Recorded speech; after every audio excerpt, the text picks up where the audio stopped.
The president was already backpedaling on his comments, sensing the brewing firestorm. Now listen to this.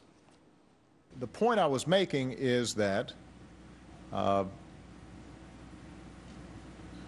Supreme Court is the final say on our Constitution and our laws, and all of us have to respect it. But it's precisely because of that extraordinary power that the court has traditionally exercised significant restraint and deference to our duly elected legislature. Pretty unbelievable. Joining me now with reaction, former Alaska governor, Fox News contributor in New York, Governor Palin is with us. Governor, stay right there. Apparently we have some breaking news out of D.C. as we check in once again with Bret Baier. Bret, I hear you can make a call at this hour. That's right, Sean. Fox News can now project that Mitt Romney will win the District of Columbia by an overwhelming margin, I should say, beating both Newt Gingrich and Ron Paul. Rick Santorum, as you may remember, failed to qualify for the ballot here in D.C. This is the second win of the night for Romney, who's already projected to win in Maryland, as we mentioned, also hoping to win in Wisconsin, where polls just closed minutes ago. In D.C., it's a winner-take-all contest, so he'll capture all 16 of the delegates up for grabs tonight. We also called Maryland earlier for Governor Romney, up to 37 delegates there. So we'll keep you updated.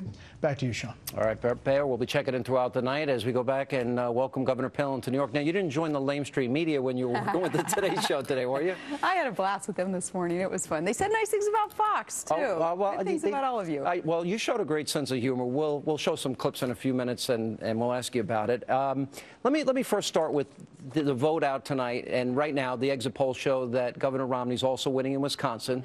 So that would be a sweep for the night. He's had a pretty significant lead. Do you think this is getting close to the end? The numbers show that it's getting closer to the end.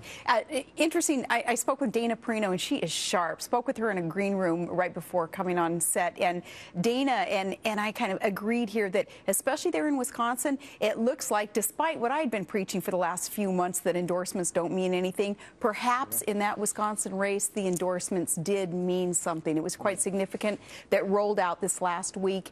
Romney did receive some very high-profile endorsements, and I think reflected in the polls and in those numbers tonight, we'll see yeah, what they found is over 6 in 10 conservatives in Wisconsin thought that the endorsements were a factor, and over 41% of those conservative voters thought that they were an important factor. Look at the numbers. White evangelicals, again, everything is broken down in the media along demographic lines and exit polls, but you have Romney carrying white evangelicals 42-36 in Wisconsin, 45-35 in Maryland in the exit polls. Very conservatives, 46-40 in Wisconsin, 43-37. Do you think he's turned the corner with conservatives? Well, in that state, it looks like that is an indication. Did they say anything about the women vote tonight? Because, of course, many in mainstream media, they're trying to make an issue out of this straw man, straw woman, this war on women that supposedly the GOP is waging, and making a big darn deal about that. And I wonder if the poll numbers are reflecting. We don't have the final polling on it, but he was leading, if you look at, among just about every category. One thing that did come up was the issue of electability.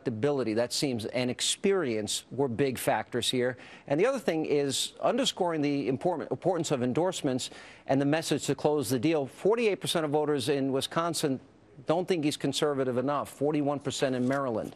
And hence, that has been the battle almost from the very beginning, Romney versus non-Romney. Right. Do you think that remains a factor? And is it for you personally? I think it's going to remain a factor until those number of delegates have been solidified and there's no question that Romney is the nominee. And then you will see that support from the conservatives, because conservatives and independent, patriotic, constitutional Americans understand we cannot afford 4 more years of Barack Obama. And many of us have said all along, anybody but Obama.